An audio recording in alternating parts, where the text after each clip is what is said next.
Welcome students. In today's class, we are going to learn about the torque acting on a current carrying coil in a uniform magnetic field. Here, we have chosen a rectangular coil that carries some current. The name of the coil is PQRS. The length of the coil is L and its breadth is B. And we have shown by the pink dotted line its axis. This current carrying coil is placed in a uniform magnetic field B, shown by the parallel lines which are equally spaced. Let at any instant the coil is making an angle theta with the magnetic field. This is the plane of the coil is making an angle theta with the magnetic field. The strength of current flowing through the coil is I. Now if we realize the Lorentz force acting on the part PS of the coil, we can see it with the green line FSP. It acts on the whole length PS upwards. Similarly, if we deal with the current on QR, that is also acting downward by Lorentz force formula. But we can see that the line of action of these forces is same. Hence, they do not produce the rotational effect. And hence, they cancel each other because they are equal in magnitude and opposite in direction. Now, by the formula I length cross B, here length of that PS section and the QR section is B, so I B cross capital B. This we can write as IBB sine theta, or in vector notation we can write IB cross B. Similarly, the forces when we measure is equal, as you can see in the equations. The RHS of the red equation and the green equation magnitude are same, but their direction is opposite, so they cancel each other. Now talking on the part PQ and RS of the loop, we realize that there is the forces as shown in the diagram. They are equal and opposite, but they are not in the same line. Their action is parallel to each other, anti-parallel to each other, and they have a perpendicular separation between them. So to measure the torque, what we need to do? Now we understand that although the magnitudes are ILB on both FPQ and FRS, but then their directions are opposite, but because of which they nullify each other's effect, but they do not produce a translational motion because their lines of action are different and they have a perpendicular separation between them, so they produce a torque. Now we go to measure the torque. Once again we have the same diagram. Just to realize the concept of torque and to express it in vector notation, we need to deal differently. So let us see how do we interpret this. The torque experienced by the coil is tau FPQ into the perpendicular separation between the two is, you can see from the triangle PSN is PN. The perpendicular distance between the forces FPQ and FRS as shown in the diagram. So from the triangle PSN, the angle SPN is theta, and the length BS is B, so PN is B cos theta, which we substitute and we realize that tau is equal to ILB into B cos theta, which is IL small b capital B cos theta, and L into B is length into breadth of the coil, which is the area of the coil, so we can write it as IAB cos theta. And if there are n turns in this coil, then the torque will become NIAB cos theta. For one turn it is IAB cos theta. Now because we have known that tau is also a vector quantity, and so it should be represented by cross product of two vectors, And if it has to be cross product of two vectors, then there is one b vector and the other is a vector. So to write the expression in terms of a vector, we know it is normal to the plane of the coil. So we consider the normal direction. And thus, as you can see in the diagram, that there is a normal n cap drawn, which is making angle phi with the magnetic field B. In that case, we can realize from this triangle SPN and the normal drawn in between that because angle this SPN is theta, similarly S, if I call this point as O, so SOB is also theta, corresponding angle, and the angle normal makes with the magnetic field is phi. So theta plus phi is 90 degree because this is in the plane of the coil and this is normal to the coil.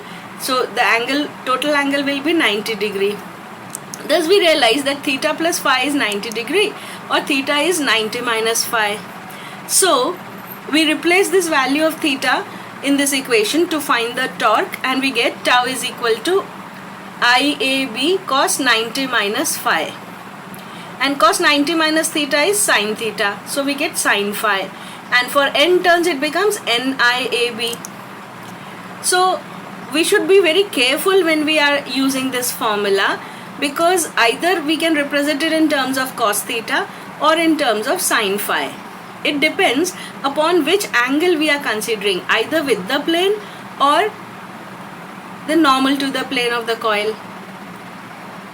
We prefer tau is equal to NIAB sin phi because we have learnt R cross F in our 11th standard, where we would write it as RF sin psi minus theta, where psi minus theta was the angle between R and F. Here also we can write it as NIA cross B, where phi is the angle between A vector and B vector, as you can see here in the diagram.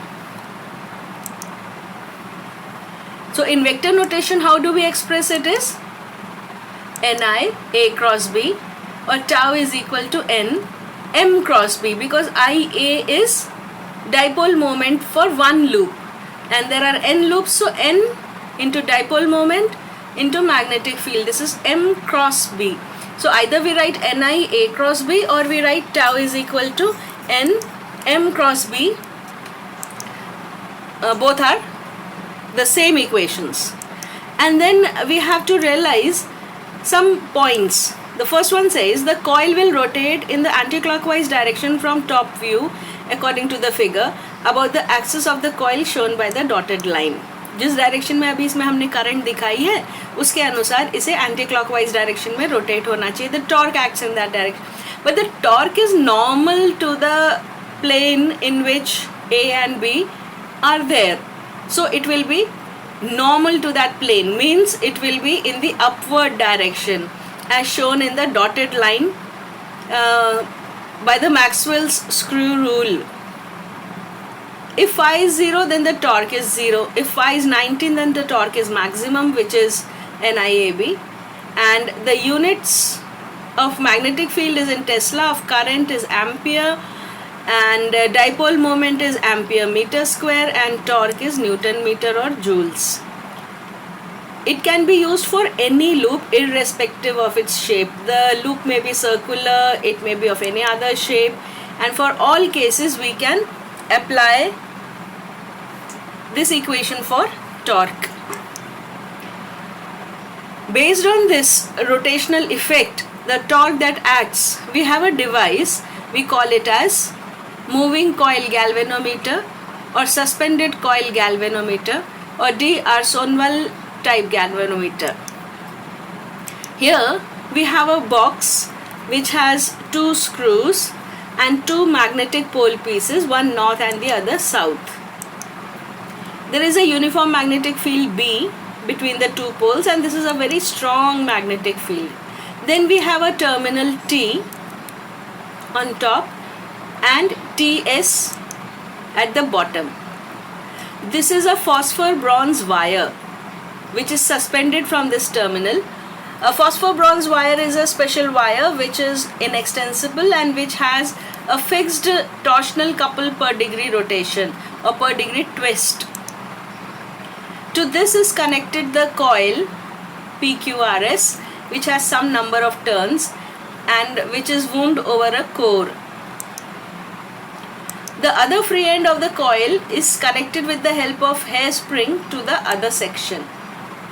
There is a plane mirror fitted on the phosphor bronze wire, and the two terminals T and TS are connected with the help of a battery and key. When the key is switched on, the current begins to flow through the coil, which develops a torque due to the forces FPQ and FRS and makes the coil to rotate.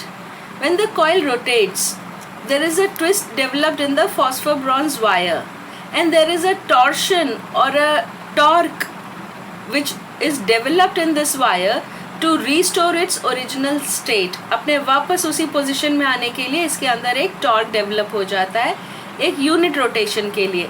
तो कितना rotation हुआ अगर हम वो जान लें तो हम टोटल रिस्टोरिंग टॉर्क कितना डेवलप हुआ वो हम जान जाएंगे.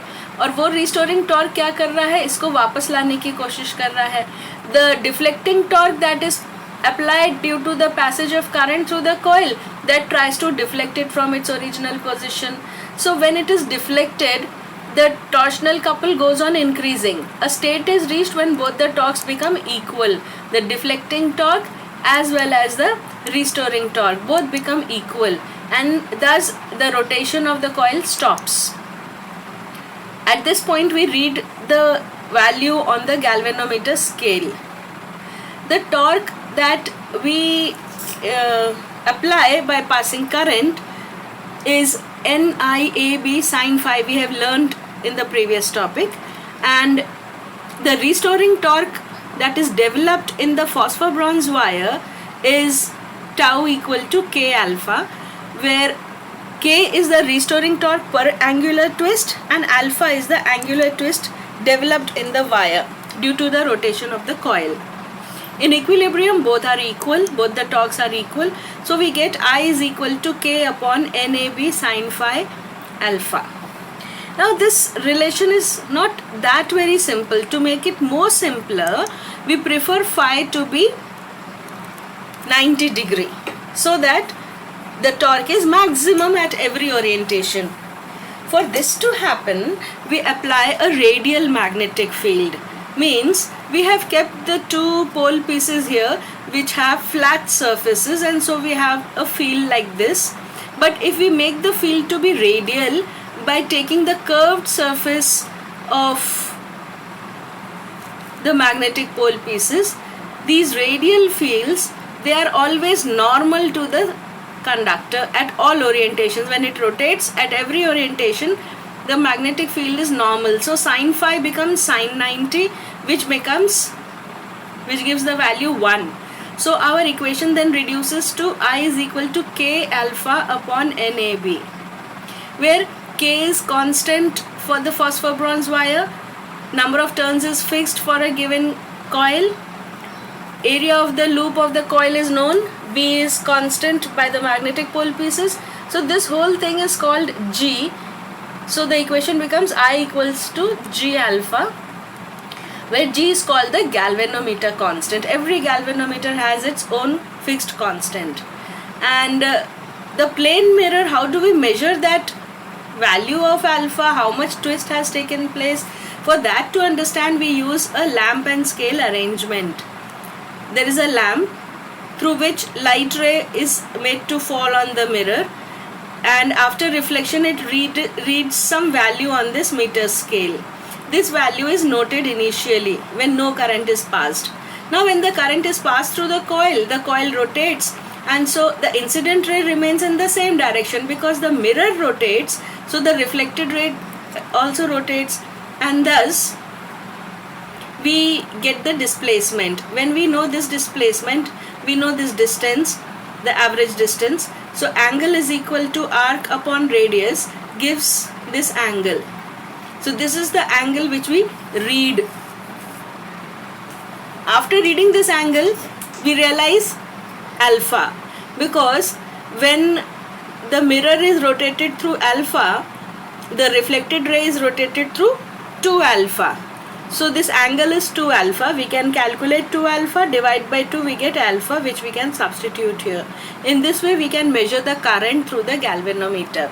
So when we talk of moving coil galvanometer, we understand that the coil rotates and the angular twist developed or angular displacement taken place measures the current. It is directly proportional because G is a constant.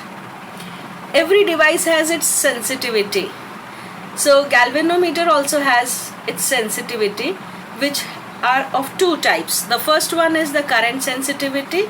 It is the deflection of the galvanometer per unit current, that is alpha by I, and from this equation we can get alpha by I is equal to NAB by K.